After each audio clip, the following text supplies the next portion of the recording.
Okay mga Lods, pag-usapan po natin si Charlie Kirk. Para po sa mga hindi nakakakilala kay Charlie Kirk, sa atin kasi maraming political party dito, DDS Dilawan, di ba? So may liberal party din. Kaso walang hard conservative dito eh. Siguro the closest, siguro is the DDS faction. Pero hindi kasi siya comparable sa party system ng Amerika. So let's just talk about this briefly kasi it's an important context moving forward kay Charlie Kirk. Now, of course, sa party system kasi ng Amerika, merong dalawang faction. Nandyan yung liberals, left, and then yung conservative, which is right-wing politics yung tawag nila dyan. So, this is important kasi, kunyari, sa case ng abortion, ang mga conservative is anti-abortion sila. Ang mga liberals is pro-abortion sila. Gay rights, conservative, medyo ayaw nila yan. Sa liberals, okay sila dyan. So, you see the dichotomy doon sa kanilang choices sa politika. So, this is an important fact. This is an important topic when we're talking about Charlie Kirk because Charlie Kirk is a conservative. Trump supporter siya. Yan. Of all sense of the word. Okay? So, if there is someone na malapit sa kanya dito sa Pilipinas, siguro mga DDS vloggers na ganun siya. Pero again, not comparable. I'm just showing you kung ilalagay ko siya sa konteksto ng ating bansa. Okay? Pero in terms of intelligence, Diyos ko, milya-milya yung layo. Hindi kasi nalalibel yan si Charlie Kirk because he's just exercising his freedom of speech and expression at hindi siya namimersonal. Di tulad ng mga DDS. Sorry, I have to connect it kasi political figure in the sense na political politics yung isa sa main topic. Political activist yung bansag sa kanya ng mga news sources sa Amerika. Okay? But again, if you think that I am wrong here, you can correct me all the time sa comment section. Let's listen in. So you're comparing abortion to the Holocaust? Absolutely I am. In fact, it's worse.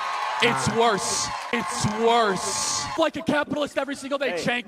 I live as a capitalist. Okay, nakita niyo yung stance niya. Now, that is just parang primer lang kay Charlie Kirk. Now, what happened? Isa kasi siya sa mga malalaking figurehead sa conservative politics.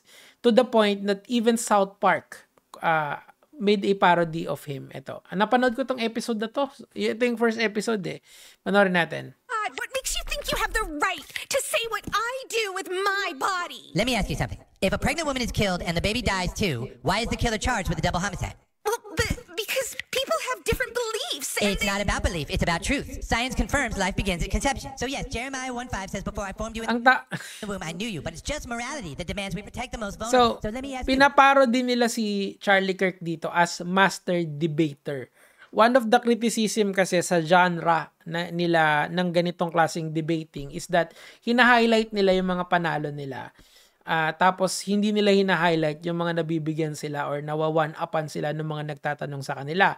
Kasi yung talking points ni Charlie Kirk are all aligned sa conservative point of view. So importante yung malaman yon kasi nga moving forward may papakita ako sa inyong clip. Pero yung clip na actually na GG siya, hindi ko na yun. Hindi ko na tatalakayin yun. I'm just saying sa inyo kung ano yung saan naglilin yung politics niya. And South Park is just making fun of that in a satirical manner since ang bansag sa kanya is master debater, di ba? So self-aggrandizing kasi yung nangyayari or parang in Tagalog, buhat bangko yung ganitong genre, 'di ba? Sila Ben Shapiro din is kind of guilty sa ganon. Sila yung kalaban niya si Dean Winters medyo ganon din kasi liberal politics naman yung anuhan niya si Dream din. So it depends kasi kung saan yung leaning nyo eh. Ako medyo naglilin ako sa sarili ko kasi hindi naman lahat ng takes nila nag-a-agree ako. Pero well, mamaya may papakita ko sa inyo. Okay, tuloy natin. When do you think life began? Eric, are you all right in there? Yeah, I'm fine, Mom. I'm just in here master debating. Yan, master Eric, debating, that's diba? enough. Let's get out of the bathroom. I can't, Mom. I'm master debating to these young college girls. So, gets nyo yung, yung satirical take ng South Park dito. You should watch the episode. Episode 1 yan of season 27. It's a really good take on American politics right now. So, lumipat naman tayo close to the incident. Okay, so, teka, hanapin natin yung kanyang di Charlie Kirk. Tingnan niyo yung niya, 'di ba, yung South Park na niya. Tingnan ito yung incident. Of course, this is the actual incident. Kita niyo ang daming gustong makipag-debate sa kanya kasi nga they are saying na sikat itong itong ganitong klaseng format, yung very engaging because it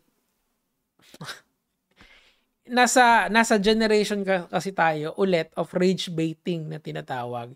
They say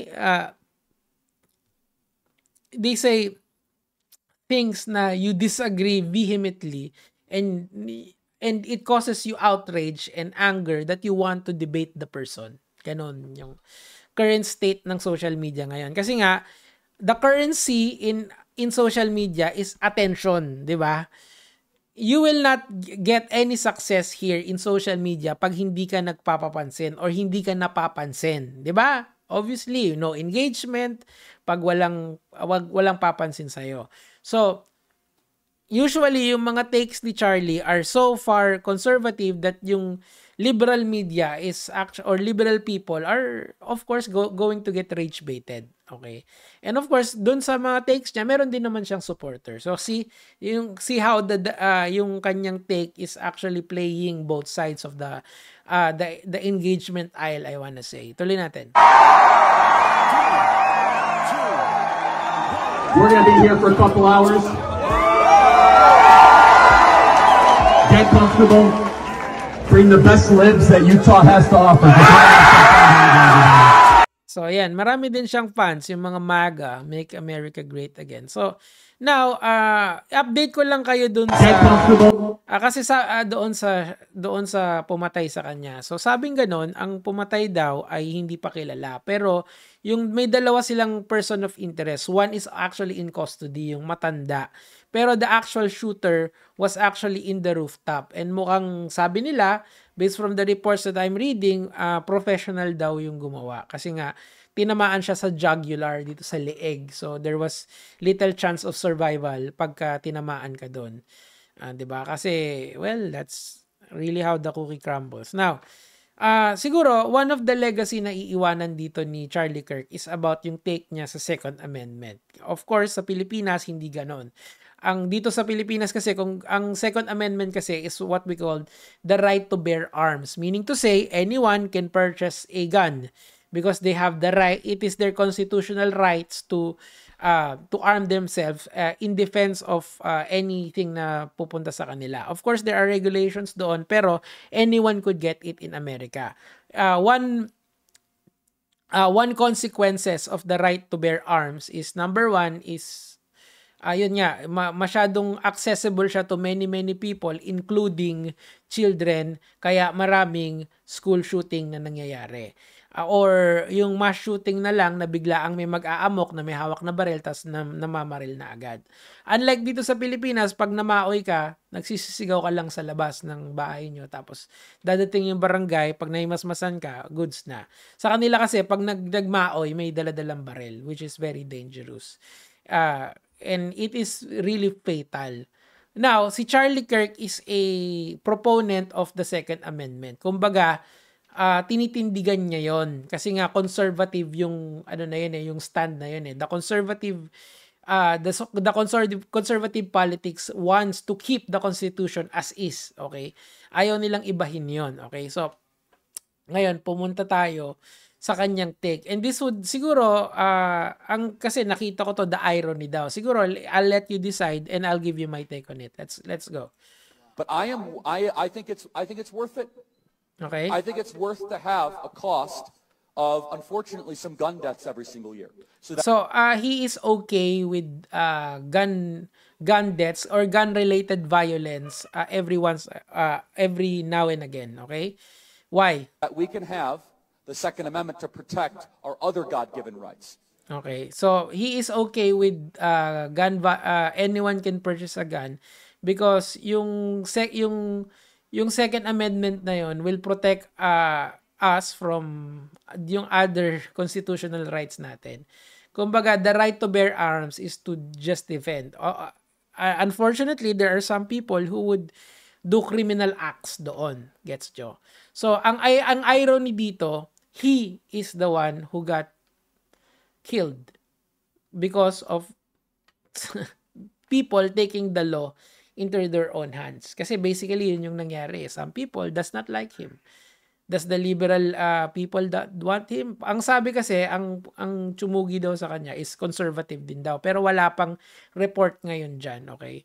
We will find out that soon. And some people actually does not like his take on, kunyari, yung Israel war. Hindi rin daw yun. Ang daming conspiracy na lumalabas ngayon eh. Pero none of that is relevant kasi killing is killing and guns don't kill people. People kill people. And I do believe that what happened to Charlie is a tragedy. Although he is not a proponent of empathy, parang ayaw niya rin yata yung sa empathy, I will still empathize with him. Kasi of course, he is a father of 2 and may asawa siyang naiwanan. Mga musmus pa yung mga bata na yun. Of course, I will empathize. It's unfair for him to what happened. Anyway, let's continue this and let's wrap up. That is a prudent deal. It is rational. No. Nobody talks like this. They live in a complete alternate universe. So then how do you reduce? Very simple. People say, oh, Charlie, how do you stop school shootings? I don't know. How did we stop shootings at baseball games? Because we have armed guards outside of baseball games. That's okay, why. So ang problema dito sa argument na to kasi he is conflating law enforcement and arming your civilian population. Of course, the law enforcement will have ample training to shoot when necessary. Pero ang civilian kasi, well, sometimes they get trigger happy and things happen. If you do not have control over people like this na medyo not good in the head. So, pero again, in my opinion, what happened to Charlie is still a tragedy. Whether you find this ironic or not, it does not matter. Because you cannot take the law into your own hands. I think whether you're American or Filipino or Chinese, you would agree with me when I say this. Okay, so rest in peace po kay Charlie. F's in chats, gege mga lord.